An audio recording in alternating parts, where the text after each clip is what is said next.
Welcome to the Bond of Love interview series. Today we're interviewing Her Grace Urmila Devi. Welcome, Urmila Mata, Urmila Devi. Hare Krishna.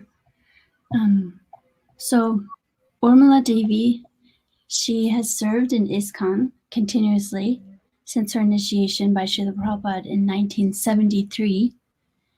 She is in the Vanaprastha order since 1996. She has 3 children, 13 grandchildren, and 2 great-grandchildren. She has a PhD in education. She was a primary and secondary teacher for 27 years and has 19 years of experience with school management. Urmila is the chair of the Shastric Advisory Council to the GBC, was an associate editor of Back to Godhead for 30 years, and formerly a professor of sociology of religion at Bhaktivedanta College.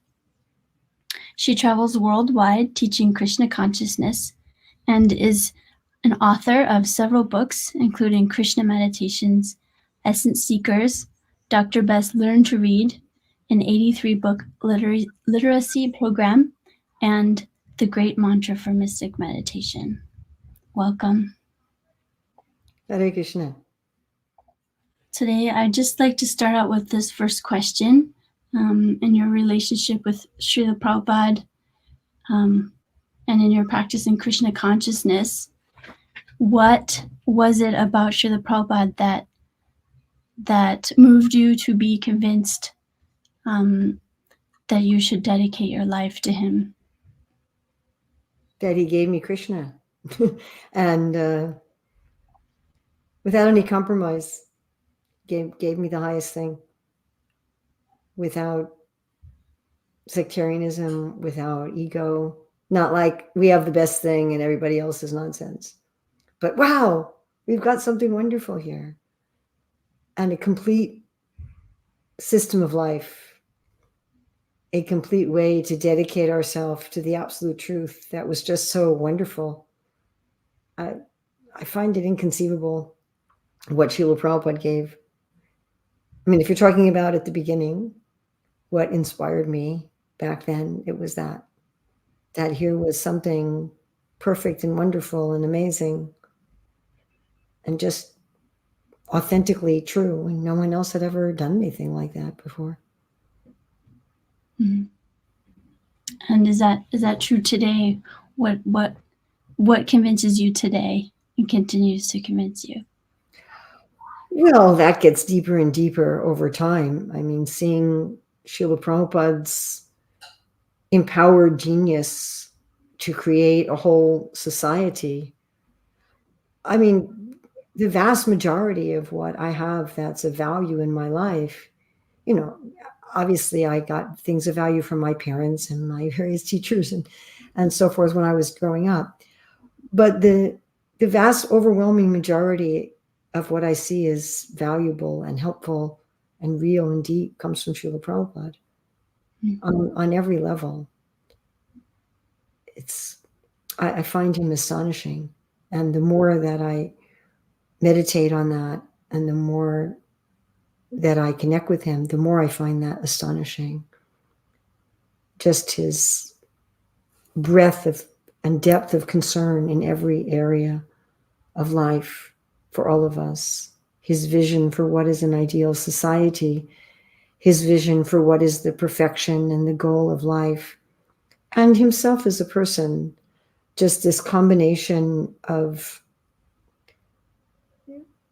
childlike wonder and simplicity and authenticity with this deep, timeless wisdom and understanding, and to be able to cut through all of the garbage in the world and tell it like it is, and at the same time be very kind and compassionate and open and accepting.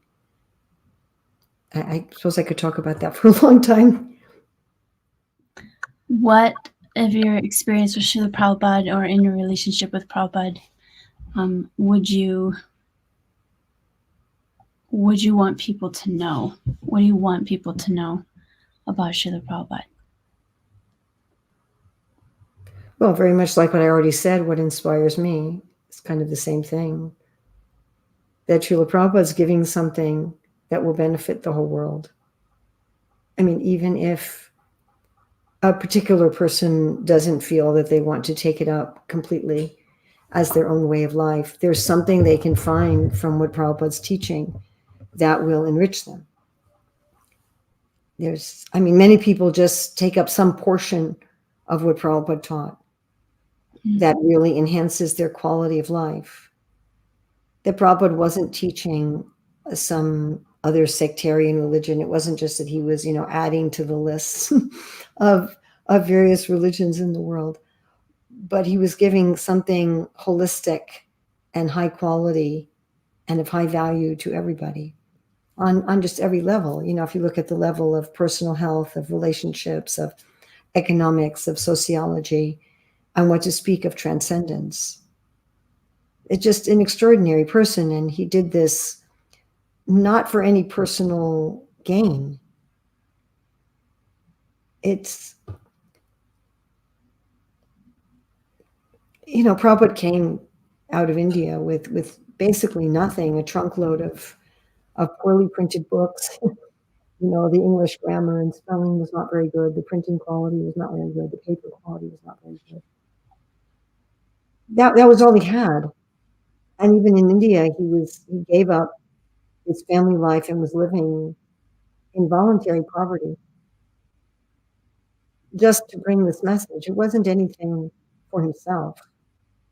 Even one could say that we treated him very nicely. We'd arranged to pick him up from the airport in a nice car. And the reporters would criticize Prabhupada for that. I was there when a reporter was criticizing Prabhupada for having been picked up in a nice car from the airport that the devotees rented.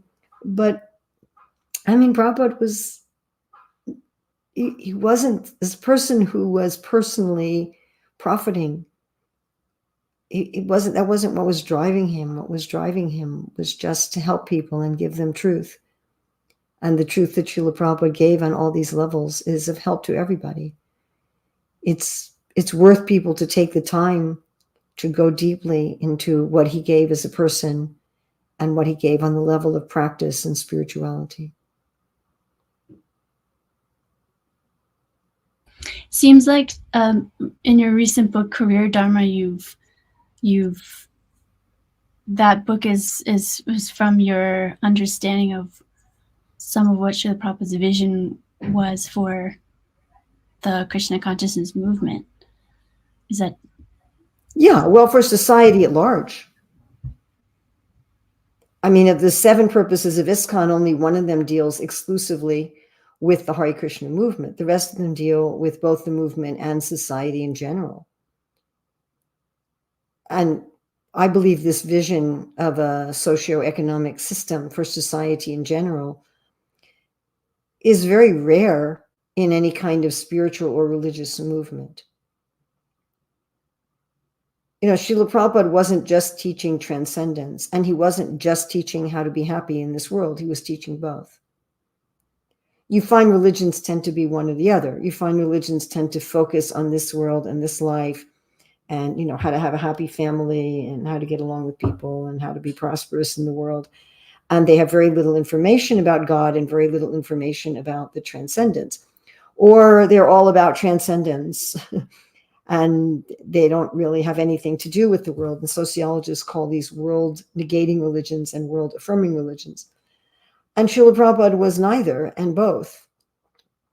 So Career Dharma really it's completely inspired by Srila Prabhupada's vision for an ideal socioeconomic system in the world in general, not just for his disciples.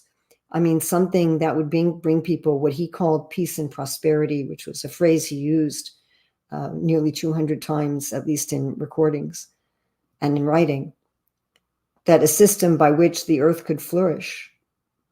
If we love God and we have a connection with God, we have a connection with Krishna, then we're naturally, if we have a genuine connection with genuine God, then we're also going to know how to lead a sane, responsible life on every level, on an ecological level, on a social level, on a intimate relationship level, on every level.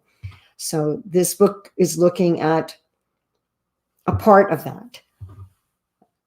But it's all interconnected. You can't have a good socioeconomic system without spirituality. And if your spirituality doesn't lead to a sane and happy socioeconomic system, then your understanding is not complete.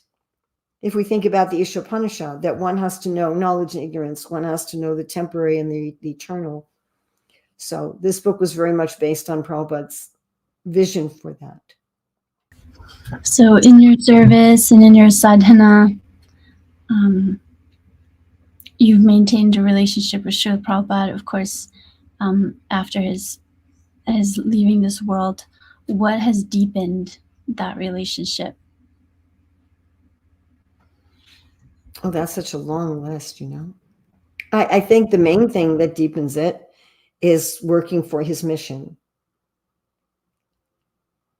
doing practical service to promote his mission, because then I find that I'm more deeply connected to his mission. And then, of course, following the vows that I made to him, because there's no way that in doing that, I'm not connected with him. I mean, chanting 16 rounds every day of Hare Krishna, Krishna Krishna, Hare Hare, Hare Rama, Rama Rama, Hare Hare. Chanting the 7 Gayatri mantras 3 times a day. I mean, that's from him. And so doing that is directly related to my spiritual master. And then listening to his classes, unless sometimes circumstances don't allow it, but otherwise I listen to his classes and read his books every day. So the more that I do that, the more I hear his classes, the more I read his books, the more I'm faithful to my vows to him, the more I'm engaged in his mission as a part of his mission, the more connected that I feel to him, the more empowered I feel by him, the more I feel that I'm pleasing him, and that I'm trying to. I mean, I'll never be anywhere near as good of a disciple as he is a good guru. That's not possible. That will never happen. Just like Srila Prabhupada said, when he gave me the Gayatri mantra and my father became a life member, Prabhupada said, "Good father, good daughter." And so I like to say how, ultimately Prabhupada's my spiritual father, and I'm his spiritual daughter. Prabhupada would say my spiritual sons and daughters. But, his goodness as a spiritual father far exceeds any way I could be good as a spiritual daughter. Having said that, I feel that doing all of those things makes me move in that direction. And, just like Jesus said about the master who comes back and finds that the servants have increased the talents and the wealth that they were given. And then the servant said, "Well done, good and faithful servant." So that's my goal, that Prabhupada will look at me and say, "Oh, well done, good and faithful servant." That's the idea. You mentioned your father, and I know that you had interactions with Srila Prabhupada, and when your father was there. Yes. Your father was at your second initiation. Yes, that's right. Ceremony. What other memories of Srila Prabhupada would you like to share, or what any memories would you like to share? Well, when we were seeing Srila Prabhupada off at the airport in 1975 in New York, I think it was in March, Srila Prabhupada was just in New York for a few days. So in those days, in the airports, there was no security at all. I mean, you could go onto the plane with a passenger and get them settled in their seat and stuff, help them with their luggage, and then go off the plane, like you could do today in a train or a bus. And people smoked everywhere in those days. There were, everywhere, inside, outside, everywhere, people smoked. So we came into the airport and the VIP lounge was under construction. So the only person there was Srila Prabhupada and us. Maybe there were 15, at most 20 of us. And some devotees had brought big trash cans full of flower petals to the airport. They had gotten there ahead of Srila Prabhupada, and they made a path from the doorway to the VIP lounge of flower petals for Prabhupada to walk on. again, with modern airports, this doesn't make any sense, but in those days, in 1975, it was really quite different. So Srila Prabhupada comes and he's walking on the flower petal path, and he comes to the VIP lounge, and he's sitting on a sofa, on a couch. I mean, he was to the left of center, and I was right by the armrest, right next to the armrest. So I was maybe 2 feet, like half a meter from Prabhupada. And Prabhupada's talking to the devotees. He was especially talking to the devotees that he knew well, such as Shalavati and Hayagriva and so forth. And then Prabhupada notices in the back of the area, one of the airport officials is having this very animated conversation with one of our ISKCON leaders. And Srila Prabhupada says, what's going on? Is there a problem?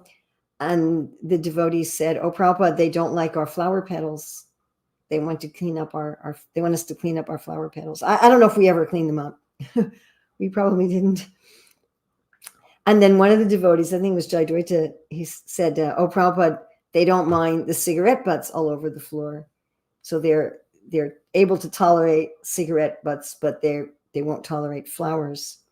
So then Srila Prabhupada told this story about how his godbrothers had gone to Burma, which is now, I think, Myanmar.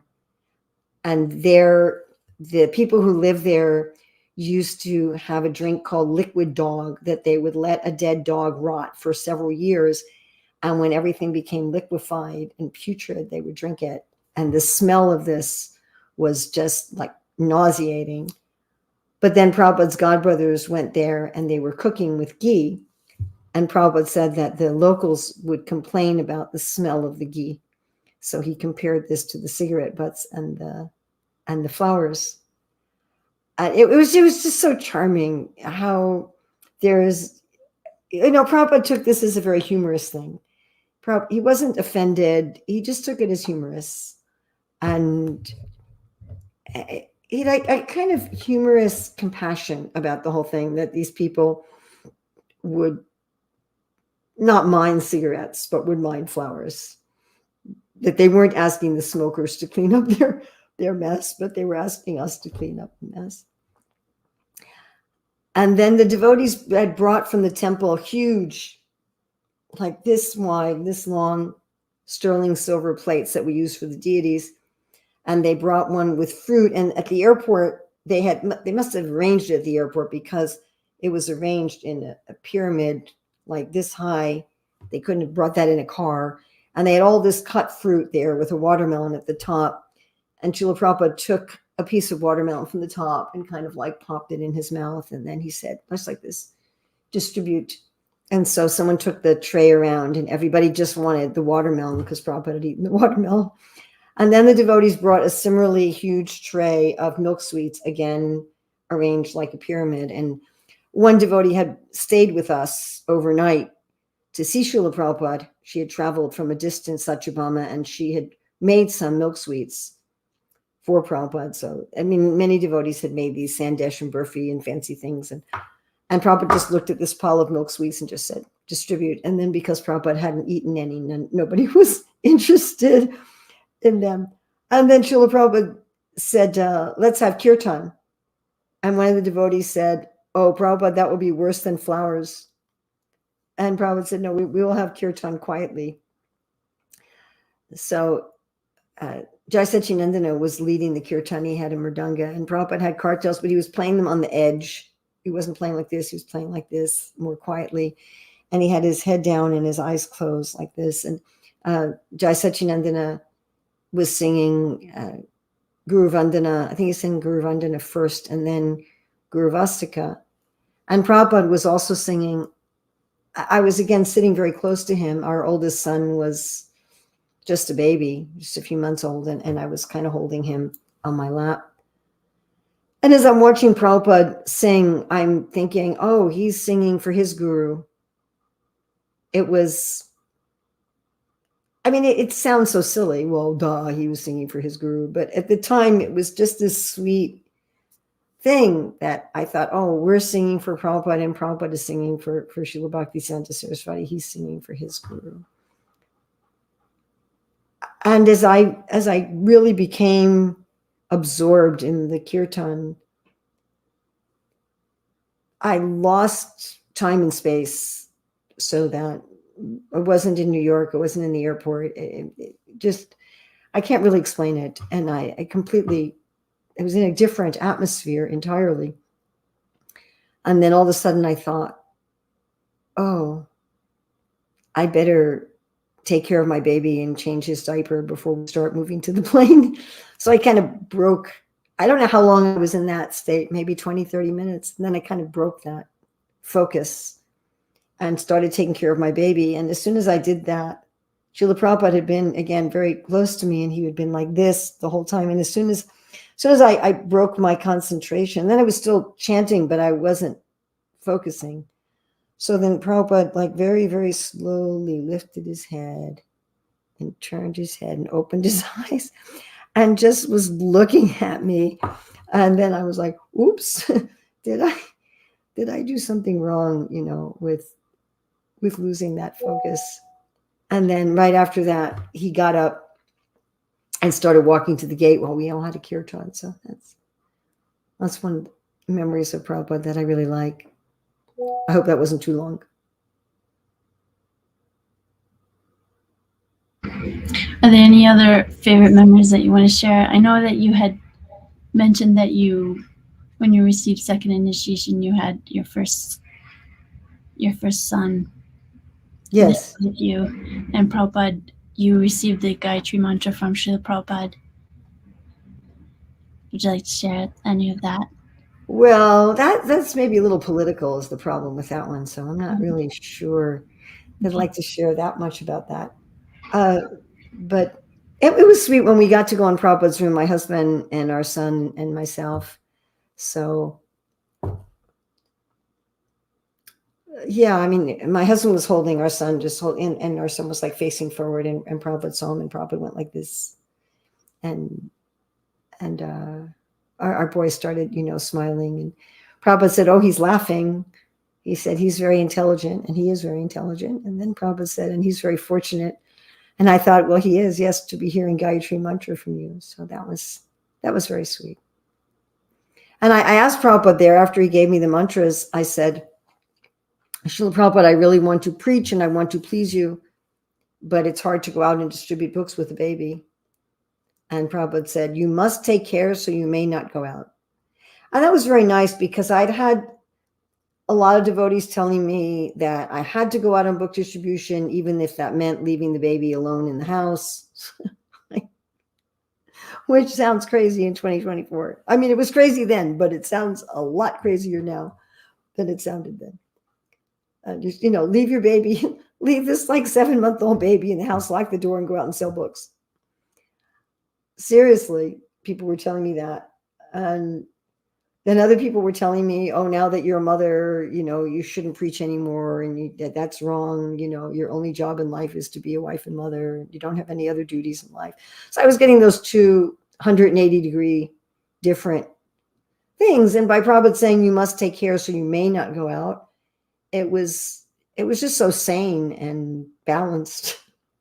So within a week or two after that, my husband and I started going out on the weekends together to sell books, and we would take turns carrying our baby in a backpack. It was as if Prabhupada, by saying that, kind of opened a door to possibility, and you thought, well, okay, how can I do this? Yeah, it's not that you felt restricted, but you felt that he encouraged you to accept the situation. Yes. And in that, you got creative. Yes. Mm-hmm.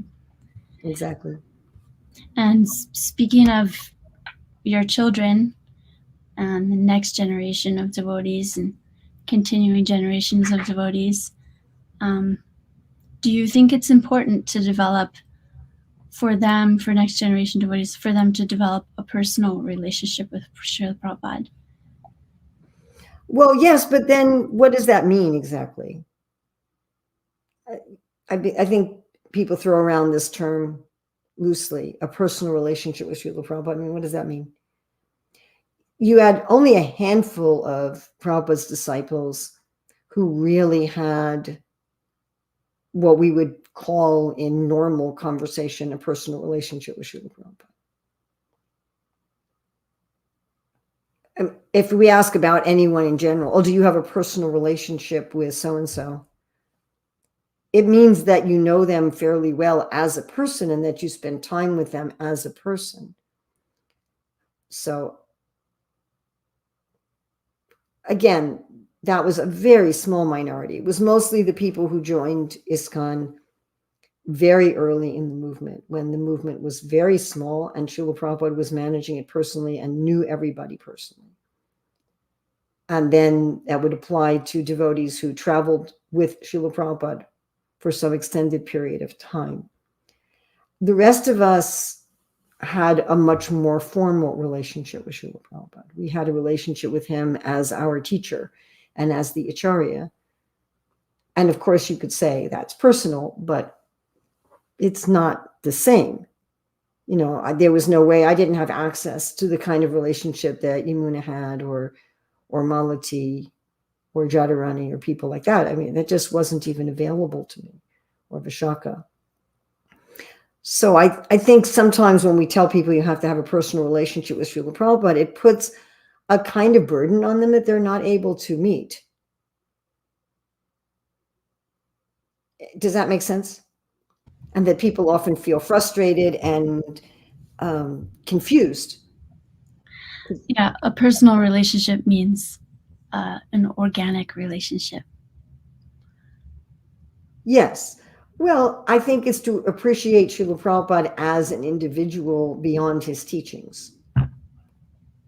But again, that's a little different. So I meet many people who feel confused as to what do we mean by a personal relationship.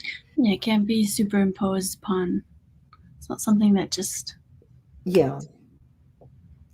I mean, I can say I think it's very valuable if you're going to follow the teachings of someone, to get to appreciate them and try to understand them as an individual. And I believe that's true not only with Srila Prabhupada, but for previous acharyas.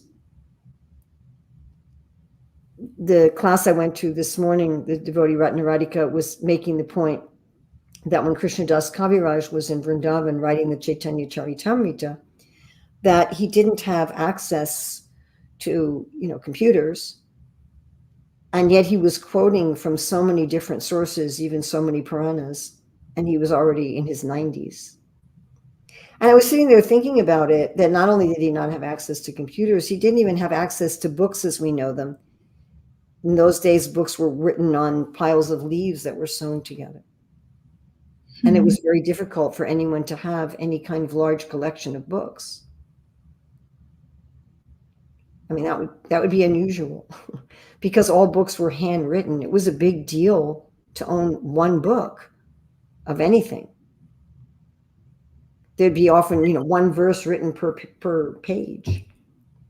And it just suddenly blossomed something in me about the person, Krishnadas Kaviraj, going to Vrindavan in his 90s and being able to write this book with all these Shastric references without access to anything that we would think would be necessary or at least extremely helpful to do that. And so my appreciation for him and my connection with Krishnadas Kaviraj as a person deepened in that moment. I mean, I can't say I have a personal relationship with Krishnadas Kaviraj in the sense that we're obviously not contemporaries, and I can't say that. It's not like I've sat down and had a meal with him. But I felt more personally connected to him through that little kind of glimmer. So if we're going to be following someone's teachings, just like we want to get to know Krishna, of course, that's a little different because Krishna is God and he's in our heart and he's everywhere. So it's a little different. But we want to get to know him as an individual. What are his likes and dislikes? What's his personality? We talk about in hermeneutics, what's the mood of a statement, to understand a statement by understanding the mood. And I had one of my godbrothers saying to me, I don't like this word mood. It sounds like someone's moody. And I said, no, the great devotees, God himself and the great devotees, they have different moods that they're in. They have an overall mood, an overall framework of their mission, an overall way of looking at things. And one can see that Srila Bhaktivinoda Thakur's angle of thinking was a little different than Srila Bhaktisanta Saraswati Thakur, which is a little different than our Srila Prabhupada. Because they're individuals. And so if I'm going to really understand Srila Prabhupada's books, and I'm really going to understand Srila Prabhupada's classes, and I'm going to get a real feel for the particular way of practicing Gaudiya Vaishnavism that Srila Prabhupada specifically gave us, then it's extremely helpful to try to understand Srila Prabhupada as an individual and try to connect with him. Well, what was motivating him? What was moving him? What were the circumstances at the time of his growing up and at the time of his preaching that inspired him or moved him to present things in the way that he did? What were the socio-political things going on at that time? To understand Srila Prabhupada, I've thought a lot about how Srila Prabhupada was struck by the cultural differences between India and Western countries, and how many of Srila Prabhupada's comments or examples were given by that, were coming from that sort of, wow, look at these differences. For just a simple example, that Prabhupada would talk a lot about, if you don't want to serve God, you'll serve dog. And he would say, the nicely dressed gentleman, he's waiting while the dog is passing stool and urine. And I've thought about what Prabhupada would say today, where people are picking up the stool to throw it in the trash. That was something Prabhupada never saw in India. He never saw people taking their dogs for a walk and standing there while the dog, was pooping and peeing. It wasn't something that Srila Prabhupada had any experience with. And it really kind of surprised him that people were doing that. So when we're reading these sort of things in Prabhupada's books and hearing them on his lectures, it's very helpful if we have some sense of Prabhupada, the person, the individual, and where he's coming from, and what's driving these different things, or Srila Prabhupada's strong emphasis over and over and over and over and over about Krishna consciousness not being dependent on birth, and Varna not being dependent on birth. So this mood was being impelled by Srila Prabhupada growing up in a very caste-conscious India. So it was a point, therefore, he was making extremely strongly. And we're not going to understand why Prabhupada was emphasizing that unless we understand, again, something about him as a person. Nice. Yeah. We can understand his writings and his lectures and his message when we understand the context that he's in, the mood that he's writing from. Yes. Yes. And understand something of him as an individual. Even in the spiritual world, all pure devotees are individual. Everybody's eternally individual. He has his own individual perspective.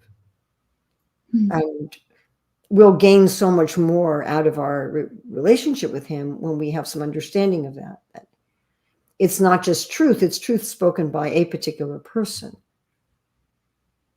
So again, I find that very significant. All of our acharyas emphasize things a little differently and choose what they're going to emphasize and how they're going to emphasize that. And part of that is they're responding to time, place, and circumstance, which Prabhupada says is required for a preacher. And part of it is their own personal mood and their personal perspective and their personal relationship with Krishna. Thank you. There are a couple other questions, and then there's a question from someone in the comments on Facebook. I'll ask I'll ask 2 more questions and then I'll go to the one from the comments. Okay. What did you feel? What did you experience when you were in Prabhupada's presence? Safe, loved, and a little scared. Is that funny? Can you feel safe and a little scared? I mean, I really saw Prabhupada with a lot of awe and reverence. So I felt a little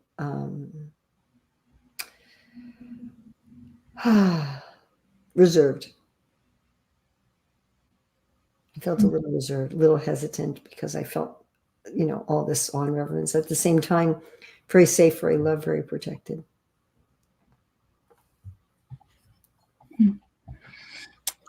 And what was your favorite quality of Prabhupada? His direct, no compromise, straightforward truth speaking. Truth being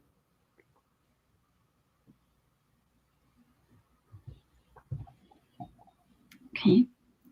And what are some of the things that you are grateful to Srila Prabhupada for? Well, we'll be here for a long time. I'm not sure how I can answer that. Some of the things. Kind of efficiently. Not all of the things. Some of to Prabhupada for, I mean, a basic spiritual practice, a deep philosophical understanding of Krishna, the incredible wealth of his writings that you can, the breadth and the depth of his writings that you can just keep reading again and again and again and again and again to find new understanding, the depth of his in-person preaching in his classes and conversations and letters, the fact that he's part of a disciplic succession where by connecting with Srila Prabhupada, we're connected with this whole line of incredible acharyas and teachers, many of whom have also written prodigiously and given us a great depth of understanding. I'm very grateful to that he established centers. I mean, you can go most, at least major cities of the world, and there's a home. There's a family. It's as if Srila Prabhupada gave us all this super duper extended family where we have thousands of family members. That's amazing. That it's just amazing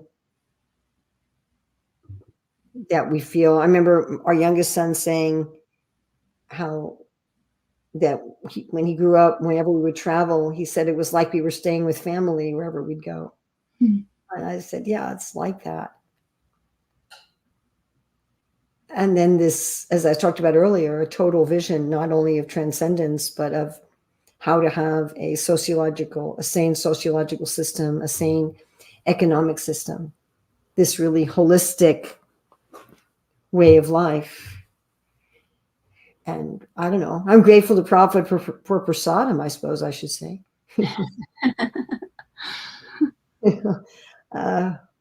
Wow. I mean, who imagines that there's a spiritual system that involves super excellent, healthy, and delicious food as part of the system? That's pretty far out. That we have a system that encompasses both group and individual meditation. I think I've kind of summarized it, although I haven't given all the details. So there's one question from Facebook. Do you recall your thoughts when you received your spiritual name? Well, not clearly. My main thought was, what does it mean and how do I pronounce it? Because when I got first initiation, I got it in the mail. I hadn't even met Srila Prabhupada yet. So the temple president did the yagya, and we just got this letter from Prabhupada. So there were hardly any Indians in the Hare Krishna movement at the time. I mean, Indians would come on Sunday, but there weren't any devotees there in Chicago, where I got first initiated, that knew Sanskrit. So no one knew how to pronounce this. Like, people would say it Urmila or something, you know. I hear people still call me that, like Urmila or Urmila or these weird things. So I had no idea who was Urmila and what did it mean. And I remember soon after I got initiated, some Indian came to the Sunday feast and said, "So what's your name?" And I said, like, Urmila. And she's like, "What?" And so I write it down, and then she goes, "Oh, Urmila. Oh, my sister named Urmila. I have an auntie named Urmila," you know. So I don't think when I got my spiritual name, I had any kind of profound thoughts. It was later, you know, after I knew something of the Ramayana and something about Urmila. And anyway, I really like my name, really happy with my name. Did you receive it by letter? Yes. Okay. Someone made a comment. They said, "Thank you for sharing such important instruction. First, take care of your children. Once they are taken care of, you can preach and help others." Do you have any further comments on that? Well, that wasn't exactly, you know, that's you're changing Prabhupada's words a little bit. I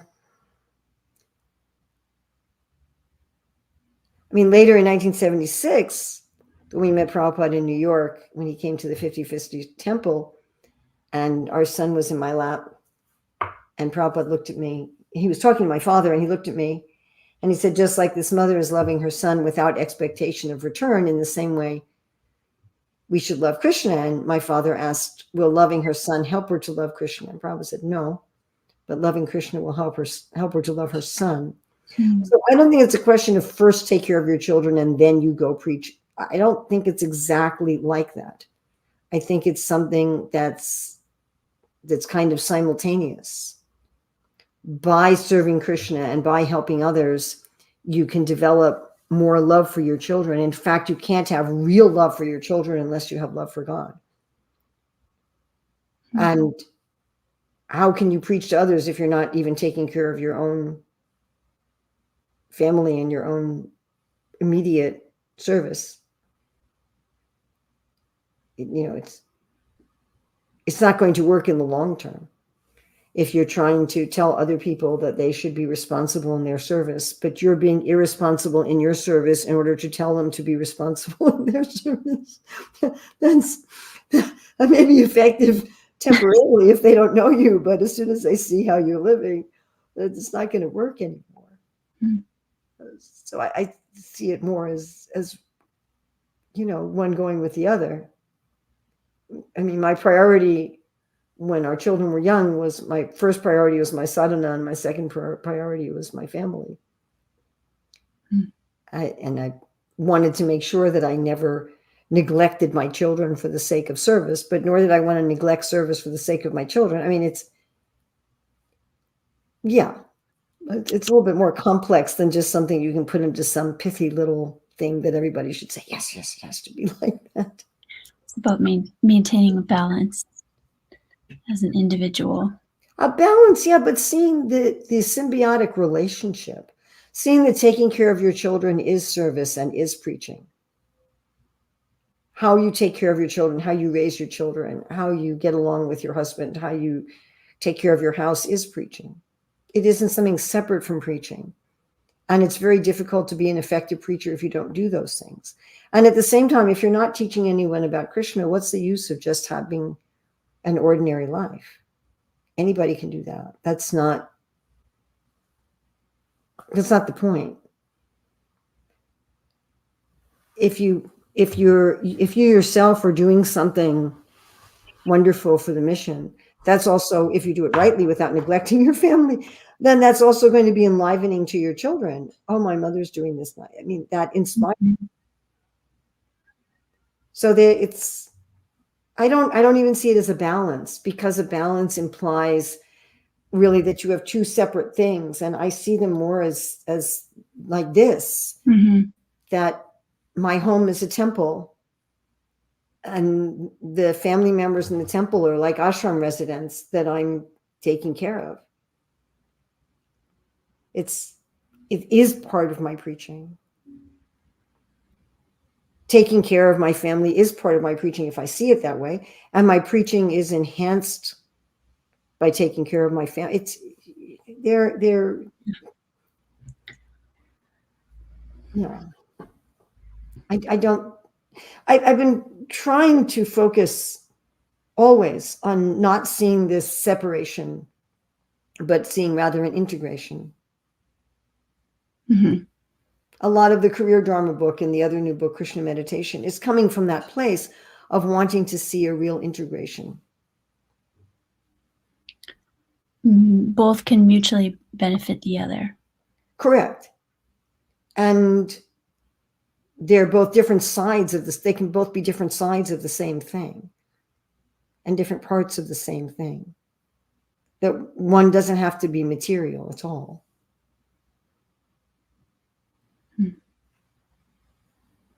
Nice. Well, thank you. Is there anything else that you want to share? Oh, yeah. Well, that's again, this huge question, you know. Yeah, it is huge. It's really wide open. You can choose anything. Maybe. I'd love to share the maple glazed donuts that my granddaughter made for prasadam today, but I don't think technology is really at that level yet. I think I might like if you share that too. Yeah, I would like to share that. What would I like to share? That Krishna is wonderful. And our spiritual society, our institution, is a framework for developing love for Krishna. And all frameworks in this world are going to have some, every word Krishna says is covered by some kind of fault, like smoke covers fire. There's always going to be some fault. There's going to be some fault with the other devotees. There'll be some fault with ourselves. If we're honest, there's lots of fault with ourselves. There's going to be some fault in the institutional structure. And some of these faults are frustrating and aggravating and bewildering.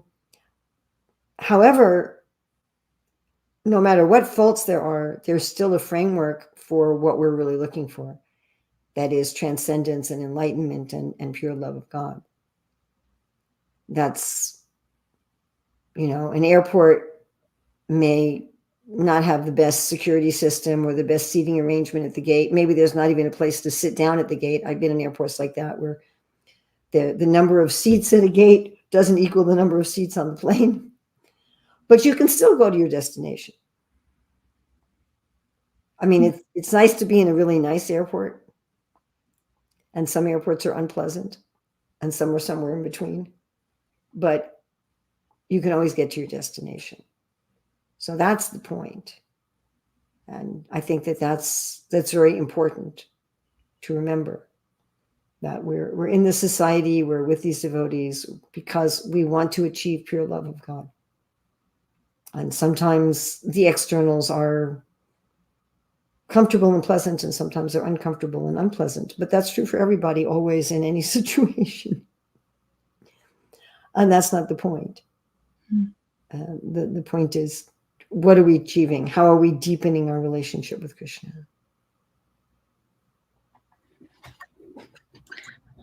Wonderful. Thank you. I'll just mention that your most recent book, Career Dharma, that you co-authored with Ruchir Datta, is available on Amazon for purchase. Yes. It was a bestseller for about 2 months on Amazon. And also the Krishna Meditations is available on Amazon. Is that correct? Yes. So thank you very much. Thanks for your time, and thank you for sharing today. Thank you for having me here. Hare Krishna. Hare Krishna.